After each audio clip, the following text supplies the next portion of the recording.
The morning started like any other in the quiet suburb, but it would end as the day that changed everything for the Okonjo family. Chidinma woke to the soft morning light filtering through her curtains, her baby boy's warmth pressed against her chest. She had kept him there all night, unwilling to place him in his crib, wanting to feel every precious breath of the child she and Ike had waited 15 years to hold. But something was wrong. The weight in her arms felt different. The tiny chest that had risen and fallen against hers all night was still. Too still. Chidinma's heart stopped as her hands moved frantically over her baby's small body, searching for any sign of movement. Please, please, please, she whispered, her voice breaking as panic rose in her throat. Down the hallway, Ike was adjusting his tie for work, his mind already on the day's meetings. The sound of running feet made him turn. There stood Chidinma, their baby cradled in her arms, her face twisted in terror. He's not breathing, she said. The words came out strangled, barely audible. Then louder, more desperate. Ike, he's not breathing. The world seemed to slow down and speed up all at once. Ike's carefully knotted tie suddenly felt like a noose. His briefcase clattered to the floor, forgotten. In 3 long strides, he reached them, his hands shaking as they touched his son's cold cheek. The drive to the hospital was a nightmare painted in morning sunshine. Their car weaved through early traffic, each red light an eternity. Chidinma held their baby close, whispering prayers that merged into quiet sobs. Ike's knuckles were white on the steering wheel, his jaw clenched so tight it might shatter. Neither spoke of the fear that sat like ice in their stomachs, that the child they had prayed for, cried for, and waited 15 years to hold might already be beyond their reach. The emergency room's automatic doors whooshed open, the sound obscenely ordinary for such a desperate moment. Nurses rushed forward, their faces professionally concerned. They took the baby from Chidinma's arms. She fought them for a moment, not wanting to let go, before Ike's gentle hand on her shoulder made her release their son. The waiting room was a special kind of hell. Minutes stretched like hours as they sat under harsh fluorescent lights. Chidinma's hands couldn't stay still. They twisted in her lap, reached for Ike's hand, pulled away again. Ike sat perfectly straight, perfectly still, as if any movement might shatter the fragile hope they were clinging to. When the doctor finally appeared, his face told them everything before he spoke a word. Chidinma saw it first, that subtle shift in his expression, the slight slump of his shoulders that doctors get when they carry the worst news. She began shaking her head before he even opened his mouth. Mr. and Mrs. Okonjo, he began, his voice gentle but firm. I am so sorry. Chidinma didn't hear the rest. The room tilted sideways as her legs gave way. She felt Ike's arms catch her, but they seemed far away, disconnected. Their baby was gone. Their miracle, their answered prayer, their future, gone. As Chidinma collapsed to the floor, her keening wail echoed through the sterile hospital corridors. It was a sound of pure anguish, the cry of a mother whose child would never again nestle against her chest. Ike stood frozen, his wife in his arms, his son forever beyond his reach, and felt something fundamental break inside him. In that moment, as morning sunlight streamed through hospital windows and life went on around them, their world stopped turning.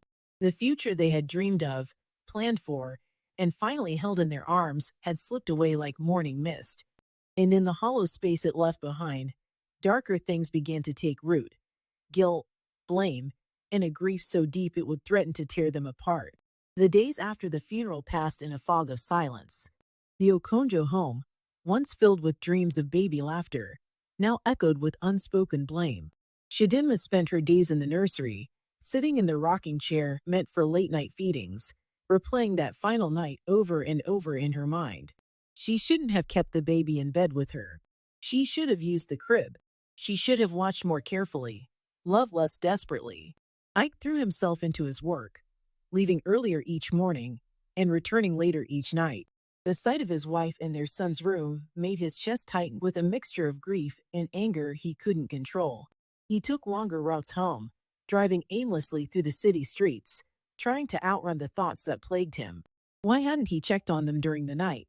Why hadn't he insisted the baby sleep in his crib? Why hadn't he been more careful with their miracle? One morning, Ike found Chidinma sitting on the living room floor, surrounded by their baby's unworn clothes. She held a tiny blue sweater to her chest, her tears falling silently onto the soft fabric. "You need to stop this," he said, his voice harder than he meant it to be. "You can't keep torturing yourself." Chidinma looked up at him, her eyes red and swollen. "How can I stop? Our baby is dead, Ike. Dead because I couldn't take care of him properly." The words hung in the air between them, heavy with accusation. Ike's face darkened. "Yes," he said, the word coming out like a whip crack. "He is dead, and sitting here crying won't bring him back." He turned and walked out, leaving Chidinma staring after him, the tiny sweater clutched in her trembling hands. Neither of them spoke of how his words felt like a confirmation of her worst fears, that he blamed her too. The silence in their home grew thicker, more suffocating. They moved around each other like ghosts, careful not to touch, not to look too long, not to spark the explosion they both felt building. Their meals were eaten in different rooms, their conversations reduced to necessary exchanges about bills and groceries. At night, they lay in bed with a canyon of cold sheets between them. Chidinma would listen to Ike's breathing, wondering if he was awake too, if he was thinking about their son, if he hated her as much as she hated herself. Ike would lie still, feeling Chidinma's silent tears shaking the mattress, wanting to reach for her, but finding his arms too heavy with resentment to move. The breaking point came one morning when Ike emerged from their bedroom to find Chidinma on the living room floor, drowning in her tears. His fury, bottled up for weeks, finally exploded. "Why are you crying?" he shouted, his voice echoing off the walls. "You killed him. You suffocated our child to death. Now you have all the time in the world to do whatever makes you happy." The words hit Chidinma like physical blows. She sat frozen, watching through blurred vision as Ike stormed out, slamming the door so hard the windows rattled. The sound of his car engine roaring to life and speeding away felt like a final punctuation mark on their happiness. In the empty house, Chidinma curled into herself, her husband's cruel words playing on repeat in her mind. The distance between them, which had been growing by inches, now stretched like an ocean. Their shared grief, instead of bringing them together, had become a weapon they used to wound each other. That evening, Ike didn't come home. Chidinma sat in the darkening house, watching the shadows grow longer across the floor. Their wedding picture smiled down at her from the wall, a younger, happier version of themselves, full of dreams about the family they would build together. Now those dreams lay shattered around them like broken glass, each piece reflecting back their pain and blame. As night fell, Chidinma finally moved from her spot on the floor. She walked slowly to their bedroom, past the closed door of the nursery she couldn't bear to enter anymore. In the master bathroom, she stared at her reflection in the mirror, a woman she barely recognized, hollowed out by grief and guilt. Ike's words had confirmed her deepest fears, given voice to the accusations she'd been making against herself. Meanwhile, Ike sat in his parked car outside his office, long after his coworkers had gone home. His hands gripped the steering wheel as tears finally broke through his carefully maintained control. He hadn't meant to say those things to Chidinma. He knew, somewhere beneath his anger, that they weren't true. But the pain of losing their son had twisted something inside him, turned his love into something sharp and dangerous. The night stretched on, with husband and wife separated by more than just physical distance. Their grief, which should have united them, had become a wall between them, growing higher with each passing day. In the quiet darkness, they both wondered if their love, which had sustained them through 15 years of waiting for a child, could survive the loss of that child. Neither had an answer, and neither knew how to ask the question out loud. The office had become Ike's sanctuary, a place where he could escape the suffocating grief of his home. It was during one of his late evenings there that he first really noticed Ugochi. She worked in the accounting department, and like him, she often stayed after hours. That night, she found him staring blankly at his computer screen, his eyes red-rimmed from unshed tears. "I brought you some coffee," she said softly, placing a steaming cup on his desk. "You look like you could use it." The simple act of kindness cracked something in Ike's carefully constructed walls. Before he knew it, words were spilling out. About his son, about the 15 years of waiting, about the crushing weight of loss. Ugochi listened without judgment, her dark eyes full of compassion. Sometimes, she said, perching on the edge of his desk, the hardest part isn't the loss itself. It's feeling like you have to be strong for everyone else. Her words hit home with surprising force. For the first time since the funeral, Ike felt truly seen. Their late-night conversations became a routine. Ugochi would bring coffee, and Ike would find himself sharing things he couldn't tell anyone else. Not even Chidinma. Especially not Chidinma. With Ugochi, he didn't have to be the strong one. He didn't have to pretend he had everything under control. You can't blame yourself forever, Ugochi told him one evening, her hand resting gently on his shoulder. And you can't blame her either. But Ike had grown comfortable with his anger. It was easier than facing the pain beneath it, easier than acknowledging his own guilt. Ugochi's presence became a balm to his wounded spirit, her understanding a dangerous comfort. The first time they kissed, it was after a particularly difficult day. Ike had driven past a park and seen a father pushing his son on a swing. The sight had sent him straight to the office, even though it was already evening. Ugochi found him there, his head in his hands. Ike, she whispered, and when he looked up, something electric passed between them. Neither could say who moved first, but suddenly they were in each other's arms, their lips meeting with a desperate intensity that swept away all thought of consequences. Afterward, Ike sat in his car, gripping the steering wheel until his knuckles turned white. He should feel guilty, he knew. Instead, he felt a horrifying sense of relief, relief at feeling something other than grief and anger for the first time in months. The affair developed with a frightening ease. Lunch meetings turned into dinner dates. Late-night talks became overnight stays at Ugochi's apartment. Each step down this path felt both wrong and inevitable, like falling down a long, dark staircase in slow motion. Ugochi's apartment became another sanctuary, a place where the past couldn't touch him. She never asked about Chidinma, never mentioned his son, never reminded him of his failures as a husband and father. In her arms, I could pretend to be someone else, someone unburdened by grief and guilt. But reality had a way of intruding. One morning, Ugochi met him at the office with fear in her eyes. "I'm late," she said simply. 3 weeks late. The words hit Ike like a physical blow. He stared at her, watching as she pulled a pregnancy test from her purse with trembling hands. They waited together in the office bathroom, neither speaking, both watching the small plastic stick that could destroy everything. When 2 lines appeared, clear and undeniable, Ike felt the world tilt beneath his feet. Ugochi burst into tears, and he held her, his mind racing with panic. Another child, a new life growing while he was still mourning his lost son. The cruel irony of it twisted in his gut like a knife. "What are we going to do?" Ugochi asked, her voice small and frightened. Ike had no answer. He thought of Chidinma at home, still lost in her grief, thought of how this news would shatter her all over again. The weight of his betrayal, which he'd managed to ignore until now, suddenly felt crushing. That night, he drove home slower than usual, dreading what he knew he had to do. Chidinma was waiting up for him, something she'd stopped doing months ago. She looked at him with tired eyes, and for a moment, he saw her as she used to be, his partner, his love, the mother of his child. The guilt nearly choked him. "Chidinma," he started, his voice rough. "There's something I need to tell you." She looked at him, really looked at him, for the first time in months. And in that moment, before he even spoke the words that would shatter what remained of their marriage, he saw in her eyes that she already knew. Something had changed, and nothing would ever be the same again. The intrusion, the news of Ike's affair spread through the family like poison.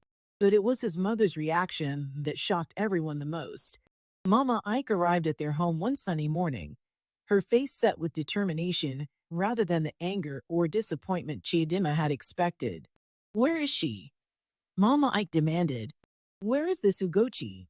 When Ugochi arrived, summoned by Ike's reluctant phone call, Mama Ike's eyes lit up with an unsettling interest. She circled the younger woman like a merchant appraising goods, nodding with approval at her straight posture and clear skin. But it was the news of the pregnancy that transformed Mama Ike's interest into fierce protection.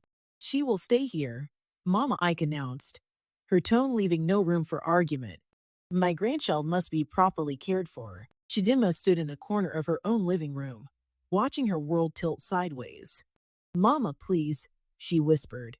This is our home. Your home? Mama Ike's laugh was sharp as broken glass. The home where you couldn't keep my grandson alive. Be grateful I'm allowing you to stay. The words sliced through Chidinma like a knife, but she forced herself to stand straight, even as tears threatened to fall. Ike, who had been silent throughout the exchange, wouldn't meet her eyes.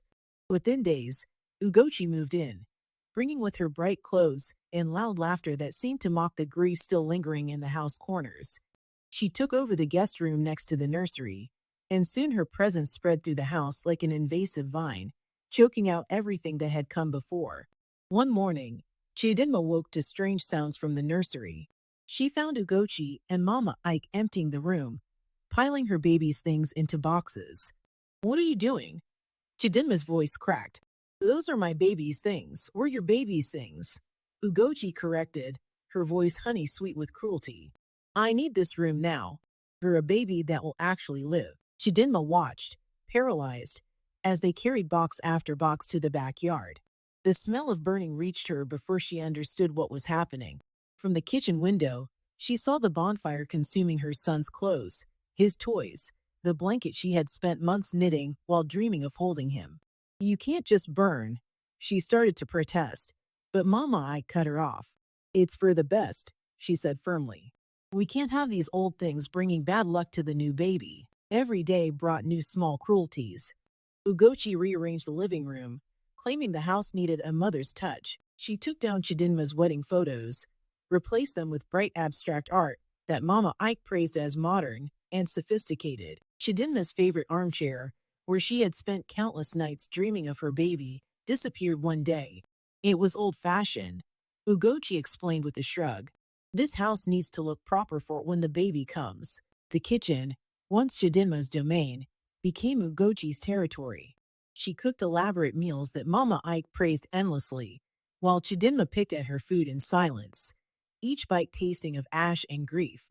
One evening, at dinner, Ugochi took her place at the head of the table, Ike's place. That's Ike's seat, Chidinma said quietly, the words escaping before she could stop them. Ugochi laughed, a tinkling sound that set Chidinma's teeth on edge. Oh, don't be so traditional, Chidinma. Ike doesn't mind, do you? Ike, who had become a ghost in his own home, merely shrugged and took another seat. Chidinma stared at her husband, silently begging him to say something, to show some sign that he remembered their life before. But he kept his eyes on his plate, as though the pattern of the china held answers to questions he couldn't voice. Later that night, Chidinma overheard Ugochi speaking to Mama Ike in the kitchen. I think it's time we talk about Chidinma leaving, Ugochi said, her voice dripping with false concern. It's obvious she's not happy here, and the baby's arrival will be easier without all this tension. I won't feel safe with her around when my baby comes. You're right, Mama Ike agreed readily. She's not needed here anymore. Chidinma pressed her hand against her mouth to stifle a sob. They were trying to push her out of her own home, the home she had built with Ike over 15 years of marriage, the home where she had finally held her miracle baby, if only for a brief time. She fled to her room, the room she now slept in alone, and curled up on the bed. The walls seemed to close in around her, every corner of the house now tainted with new memories of humiliation and loss. The sound of Ugochi's laughter drifted up from below, accompanied by Mama Ike's warm chuckles, a sound that had once been reserved for Chidinma alone. In the quiet darkness of her room, Chidinma finally allowed herself to weep, not just for her lost child, but for her lost marriage, her lost home, her lost place in the world. Everything she had built, everything she had loved, was being stripped away piece by piece, and she seemed powerless to stop it. But beneath the grief, something else began to stir, a quiet anger, a determination not to be erased so easily. This was her home, her life, her story, and though she didn't know it yet, fate was about to deal a card that would change everything. The truth began to unravel with something as simple as a nightgown. Mama Ike had walked into Ugochi's room one evening to check on her, finding the younger woman preparing for bed. The soft lamplight fell across Ugochi's shoulder as she changed, illuminating an old scar, a small, curved mark that made Mama Ike freeze in the doorway. That scar, Mama Ike whispered, her voice trembling. Where did you get that scar? Ugochi turned, surprised by the strange tone in the older woman's voice. This, I've had it since I was a baby. My parents said I was born with it. Mama Ike's face drained of color. She stumbled backward, gripping the doorframe for support. Without another word, she fled the room, leaving a confused Ugochi staring after her. The next morning, Mama Ike announced they would all visit Ugochi's parents. Her voice held a strange urgency that brooked no argument. Even Ike, who had grown used to avoiding confrontation, looked up in surprise. Mama, why? He asked, but she waved away his questions with trembling hands. The drive to the Odanaka family home was tense with unspoken fears. Mama Ike sat rigid in the back seat, her eyes fixed on some distant point only she could see. Ugochi fidgeted with her dress, unused to seeing her usually confident mother-in-law to be so disturbed. Mr. and Mrs. Odanaka welcomed them with warm smiles that slowly faded as they noticed the grave expressions on their visitors' faces. They settled in the living room, the air heavy with anticipation. Mr. Odanaka, Mama Ike began, her voice steady despite her shaking hands. Your daughter Ugochi is carrying my son's child. The Odanakas exchanged worried glances, clearly surprised by this direct approach. But this is not why I'm here, Mama Ike continued. I need to know, how did Ugochi come to be your daughter? A heavy silence fell over the room. Mr. Odanaka cleared his throat, looking uncertainly at his wife. We adopted her, Mrs. Odanaka finally admitted, when she was just a few days old. A wealthy woman arranged it all. Mama Ike closed her eyes, pain etching deep lines in her face. That scar on her shoulder. I put it there. The night before I gave her away. The words fell like stones into still water, sending ripples of shock through the room. Ugochi's hand flew to her shoulder, touching the scar she'd never questioned. No, she whispered. That's not possible. But Mama Ike was already speaking, her words tumbling out like a confession long held back. I was young, alone, scared. I couldn't keep you. I marked you, hoping that someday, somehow, I would find you again. Her voice broke. But I never imagined finding you like this. Ike, who had been silent until now, suddenly understood the horrifying implications. Mama, he said, his voice hoarse. Are you saying, yes? Mama Ike whispered. Ugochi is your sister. The room spun around them as the truth sank in. Ugochi's hands flew to her stomach, where her brother's child grew. She stumbled to her feet, knocking over a vase that shattered on the floor, the crash echoing the breaking of their world. I'm going to be sick, she gasped, fleeing from the room. Ike sat frozen, his mind refusing to process what he'd just learned. The woman he turned to for comfort, the woman carrying his child, was his own sister. The betrayal of his marriage had become something far more horrifying. Mrs. Odanaka moved to follow Ugochi, but Mama Ike stopped her. Let me, she said, tears streaming down her face. I owe her this. I owe her everything. She found Ugochi in the bathroom, retching into the toilet. When the younger woman looked up, her eyes were wild with horror and confusion. How could you? Ugochi sobbed. How could you let this happen? I didn't know. Mama Ike whispered, reaching for her daughter. God help me. I didn't know. Back in the living room, Ike sat with his head in his hands, his body shaking with silent sobs. Mr. Odanaka paced the floor, muttering prayers under his breath. Mrs. Odanaka wept quietly in her chair. What do we do now? Ike finally asked, his voice hollow. What happens to the?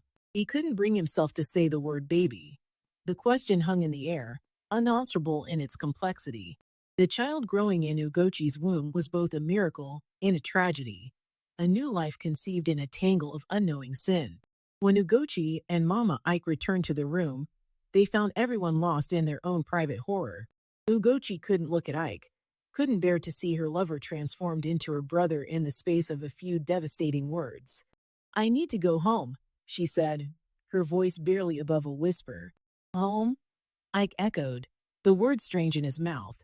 How could any of them go home to that house where Chidinma waited, unaware that their sin had somehow grown even darker? As they prepared to leave, Mr. Odanaka pulled Mama Ike aside. "We raised her well," he said softly. "We loved her as our own." "Thank you," Mama Ike replied, her voice breaking. "Thank you for giving her what I couldn't." The drive back was silent, each person lost in their own thoughts. The truth had shattered them all, leaving them to wonder how they would ever piece their lives back together. The sun was setting as they approached the city, painting the sky in shades of red that seemed to mock their shame. And waiting at home was Chidinma, who had suffered their cruelty, their betrayal, their pride. None of them could imagine facing her now, knowing that their sin had grown into something beyond forgiveness. The weight of their shared guilt pressed down on them like a physical thing, making it hard to breathe, hard to think, hard to face the reality of what they had become. They returned to find Chidinma sitting in the darkened living room, her quiet dignity a sharp contrast to their collective shame. The truth spilled out in broken sentences and tear-filled pauses, each revelation landing like a stone in still water. But it was Ugochi who finally broke down completely, falling to her knees before Chidinma. "I want to end it," Ugochi sobbed, her hands protectively covering her stomach. "This child. I can't bear to bring it into the world knowing what we now know." The room fell silent, waiting for Chidinma's response. She looked at the woman who had tormented her, who had burned her baby's things, who had tried to erase her from her own home. But instead of triumph or satisfaction, Chidinma felt something entirely unexpected: compassion. "No," Chidinma said firmly, her voice steady for the first time in months. "You will not end this child's life." She stood, her presence filling the room with unexpected strength. "This baby is innocent. It didn't ask to be born into this situation. It doesn't deserve to pay for our mistakes." Ugochi looked up at her, confusion mixing with her tears. "But how can I? How can any of us live with this?" Chidinma's voice softened, though her resolve remained firm. "The same way we live with any of God's mysteries, with grace and acceptance. I lost my child, but I will not stand by and watch another life be thrown away. I will raise this baby." The declaration stunned everyone into silence. Ike, who had been standing in the corner, stepped forward. "Chidinma, you can't mean." "I do mean it," she cut him off. "This child needs love, not shame. It needs a home, not secrets. And her voice caught for a moment before steadying again, "I need a chance to be a mother." Mama Ike, who had been silent until now, broke down in tears. "After everything I've done to you, everything I've said, how can you be so generous?" Chidinma turned to her mother-in-law, years of pain evident in her eyes. "Because holding on to bitterness has brought us nothing but more pain. Because forgiveness isn't just for you, it's for me too. It's time to break this cycle of hurt." Over the following days, the household transformed. Ugochi moved back to her parents' home, but not before helping to restore the nursery she had so cruelly dismantled. Each item she had burned was replaced, not as an erasure of the past, but as a symbol of hope for the future. Ike watched his wife's strength with a mixture of shame and admiration. One evening, he found her in the nursery, arranging new baby clothes in the drawer. "I don't deserve your forgiveness," he said quietly. Chidinma continued folding a tiny onesie, her movements deliberate and careful. "Perhaps not, but forgiveness isn't about deserving. It's about choosing to love anyway." She turned to face him, her eyes clear and direct. "I'm not doing this for you, Ike, or for Ugochi, or even for your mother. I'm doing this because every child deserves to be loved, and because I refuse to let grief and bitterness define who I am." The months that followed were not easy. There were days when the weight of their situation felt overwhelming.